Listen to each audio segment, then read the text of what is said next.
Hello students, good morning everybody.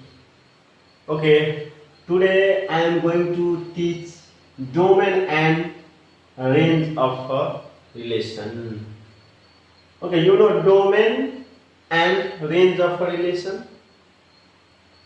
Okay, let's see here. A relation from A to B is symbolic. In the symbolic, it is denoted by a relation R. A relation R from set A to B is denoted by R. Yes, relation is denoted by R, and symbolic is denoted by x, y. R equal to R को element के हुन्छ order pair. So R equal to x, y, where x belongs to A and y belongs to B. Relation R equal to x, y, where x belongs to A and y belongs to B. A relation symbolic form मा दिले पनि हाम्रो x, y को form मा हुन्छ. यानी relation को element set of order pair मा हुन्छ. जुन फर्स्ट कंपोनेंट सेट A को एलिमेंट हुन्छ, सेकेंड कंपोनेंट सेट B को एलिमेंट हुन्छ. Understood? We have a relation R equal to 1, A, 2, B, 3, C, 4, D. Okay, this much. You know, relation in the symbolic form x, y, order pair, in the order pair. There are also element of relation R, 1, A, 2, B, 3, C, 4, D, which are in order pair, and they are elements of what? Relation R. And its first components of all the order pairs are elements of set A. Elements of set A. Then first set, we can write first set or set of x components. Set of x components. Okay, set of x component equal to 1, x component here 2, 3, 4.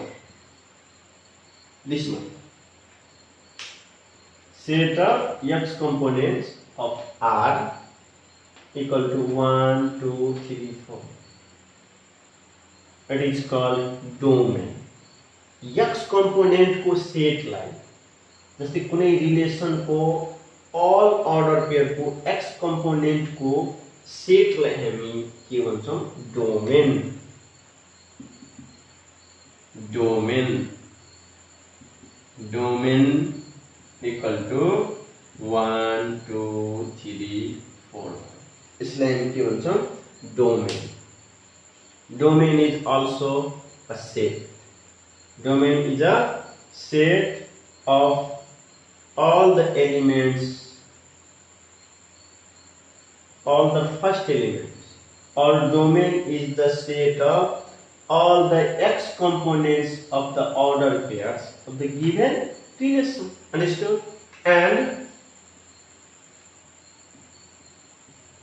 set of y components next equal to y components A, B, C, D. This much. The set of y components of the given relation is called range of the relation.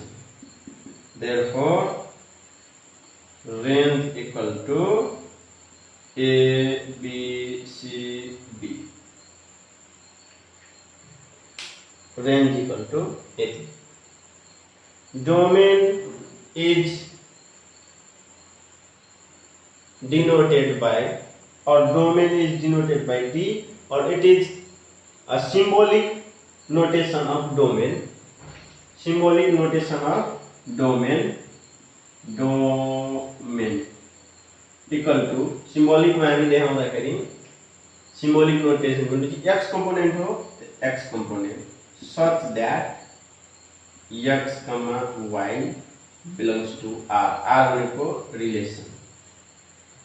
यो भयो हाम्रो domain को symbolic notation.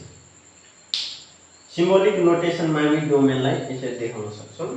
Domain equal to जसरी हामी रिलेसनलाई symbolic में r equal to x, y means r equal to x, y means भयो r एउटा रिलेसन हो जसको एलिमेन्ट x, y को फर्ममा यानी अर्डर पेयर को फर्ममा हुन्छ, वेयर x जुन हुन्छ त्यो फर्स्ट सेट को एलिमेन्ट हुन्छ अनि y जुन हुन्छ त्यो सेकेन्ड सेट को एलिमेन्ट हुन्छ. यसको मिनिङ हो सिम्बोलिक मा हामी सर्टकट मा देखाउनु पर्यो भने.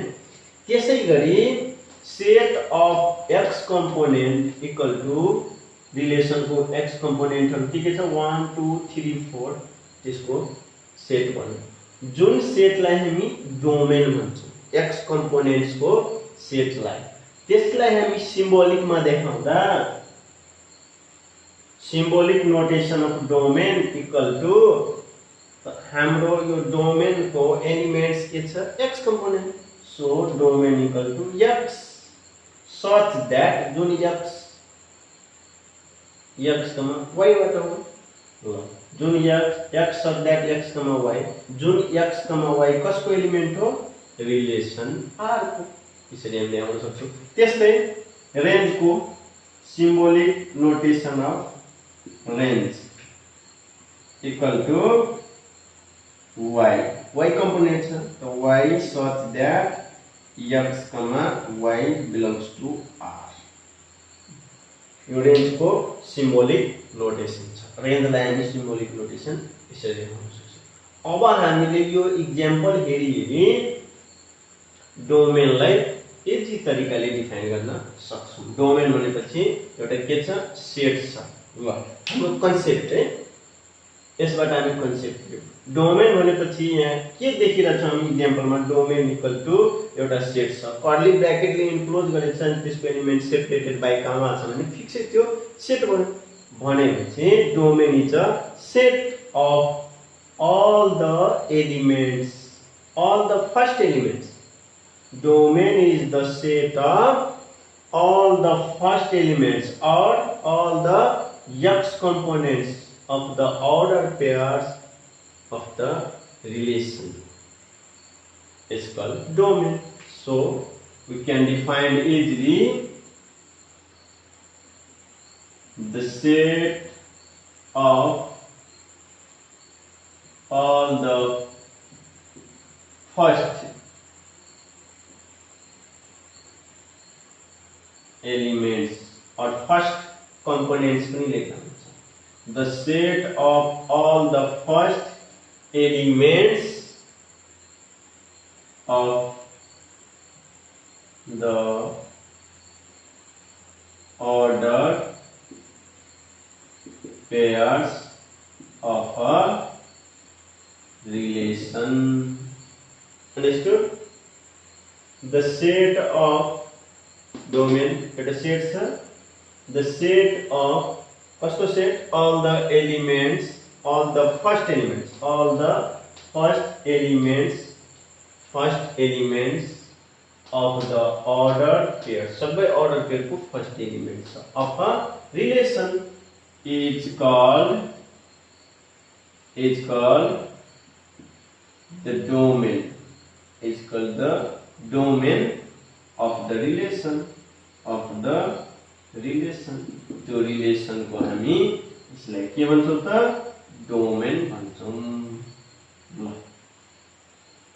भनेपछि हामीले एक्जाम्पल हेरी इजिली तरिकाले डिफाइन गर्न सक्छौं। सबभन्दा पहिला हामीले डोमेन भनेको त्यो कन्सेप्ट लिने, सबै अर्डर पेयरको फर्स्ट एलिमेन्टलाई हामी domain भन्छौं।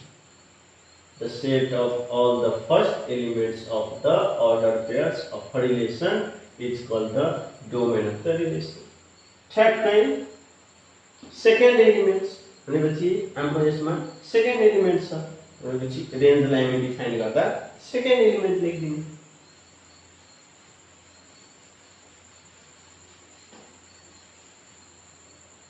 Okay, range. The set of all the second elements or second components of the order pairs of a relation is called the range of the relation.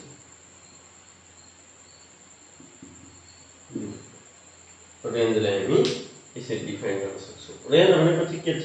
y component. y components भनेको second component and second elements भनेपछि the set of all the second elements of the order pairs of a relation is called the range of the relation. यसरी हामी domain and range find गर्न सक्छौं र यसरी हामी define गर्न सक्छौं। Understood? Can you define neatly? यो कन्सेप्ट दिमागमा राख्ने र यो कन्सेप्टले हामीले डिफाइन गर्दिने। कन्सेप्ट हाम्रो के भयो? कुनै पनि रिलेसनको सबै अर्डर पेयरको फर्स्ट एलिमेन्ट लिदिनु त्यो डोमेन भयो कन्सेप्ट। र त्यही रिलेसनको सेकेन्ड एलिमेन्ट सबै लिदिनु त्यो भइहाल्यो रेन्ज। अब त्यो कन्सेप्ट लिएर हामी के गर्दिने? डिफाइन गर्दिने। Okay, now inverse of a relation.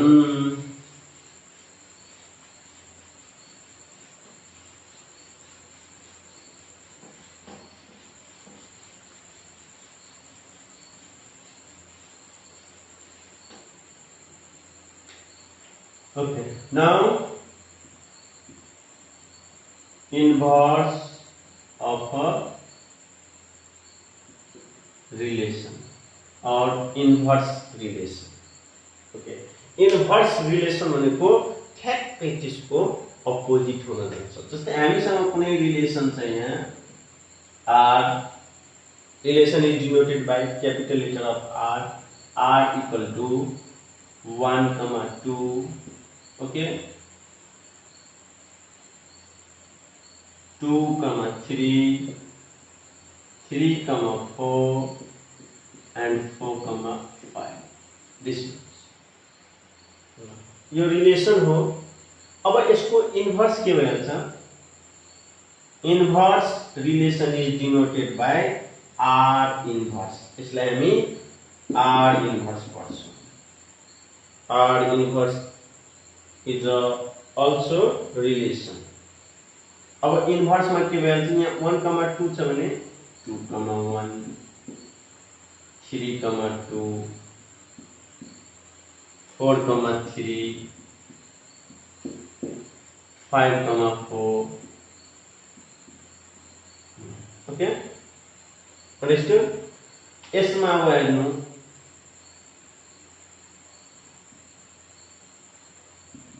Domain of r equal to के छ? 1, 2, 3, 4 first element and range of r 2, 3, 4, 5.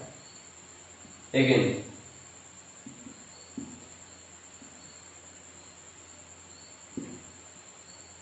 domain of r inverse. r inverse को डोमेन निकाल्दा 2, 3 4 5 and range of R inverse के छ 1 2 3 4 this much। अब हामीले यहाँ के मिलाउने यानी domain of range domain of relation R equal to 1 2 3 4 छ। क्लियर छ? यो चाहिँ रेंज अफ R इन्भर्स यानी R इन्भर्स को रेंज र R को डोमेन मिल्छ। त्यसैगरी R इन्भर्स को डोमेन र R को रेंज मिल्छ। यसको मिनिङ के भयो? इन्भर्स अफ रिलेसन भनेको एउटा नयाँ रिलेसन हो जुन रिलेसनमा डोमेन र रेंज इन्टरचेन्ज हुन्छ। जस्तै यसको डोमेन जुन थियो त्यो यसको के भयो? रेंज। यसको जुन रेंज थियो त्यो यसको के भयो? डोमेन यानी इन्टरचेन्ज भइन्छ। जस्तै हामीसँग कुनै रिलेसन छ R equal to x, y, x belongs to A and y belongs to B, then R inverse equal to हुन जान्छ y, x इन्टरचेन्ज भइहाल्छ। 1, 2 छ 2, 1 इन्टरचेन्ज भयो। जहाँ y belongs to B हुन्छ and x belongs to A हुन्छ। ल अब हामीले यो देखाउन पनि सक्छौं। जस्तै यहाँ म्यापिङ डायग्राममा देखाउँ। यो R छ 1 2 3 अनि 4 A, B मा 2 3 4 5 1 केसँग म्यापिङ छ 2 सँग, 2 केसँग म्यापिङ छ 3 सँग, 3 केसँग म्यापिङ छ 4 सँग, 4 केसँग म्यापिङ छ 5 सँग। बट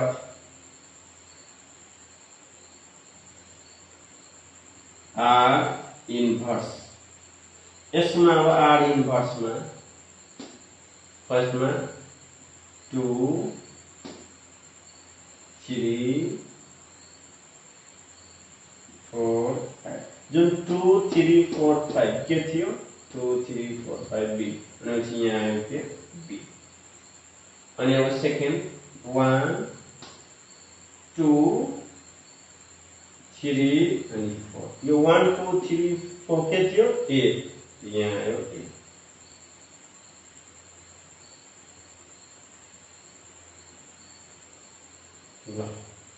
भनेपछि यो म्यापिङ डायग्रामबाट हाम्रो के कन्सेप्ट आयो भनेपछि यहाँ हेर्नु R मा जुन डोमेन छ त्यो R इन्भर्स मा रेंज भयो, जुन R मा रेंज छ त्यो R इन्भर्स मा डोमेन भयो।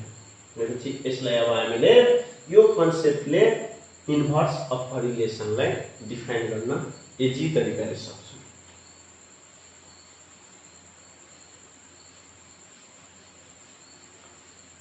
We can define easily inverse of a relation. A new relation. R inverse पनि के छ? Inverse के relation है? A new relation obtained by interchanging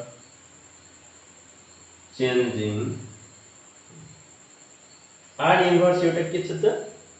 नयाँ रिलेसन भयो। कस्तो नयाँ रिलेसन? जब हामी यो दुईटैलाई इन्टरचेन्ज गर्यो। जस्तै B लाई हामी A को ठाउँमा A लाई हामी B को ठाउँमा गरिदियो भने एउटा नयाँ रिलेसन आयो जसलाई हामी R इन्भर्स भन्छौं। त्यसैले अ न्यू रिलेसन obtained नयाँ रिलेसन कसरी आयो त? A new relation obtained by interchanging the domain interchanging the domain and range of a relation. एउटा नयाँ रिलेसन आउँछ जुन रिलेसन कसरी आउँछ त्यो रिलेसनको डोमेन एन्ड रेन्ज इन्टरचेन्ज गरिदिन्छ हामी. A new relation obtained by interchanging the domain and range of a relation is called the inverse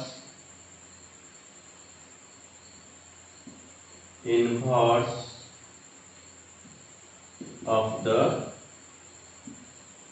relation. यसरी हामी इन्भर्स रिलेसनलाई डिफाइन गर्न सक्छौं. A new relation obtained by interchanging the domain and range of a relation is called the inverse of the relation. Clear? अब inverse relation find गर्न सक्नुहुन्छ. Can you define? Okay, understood?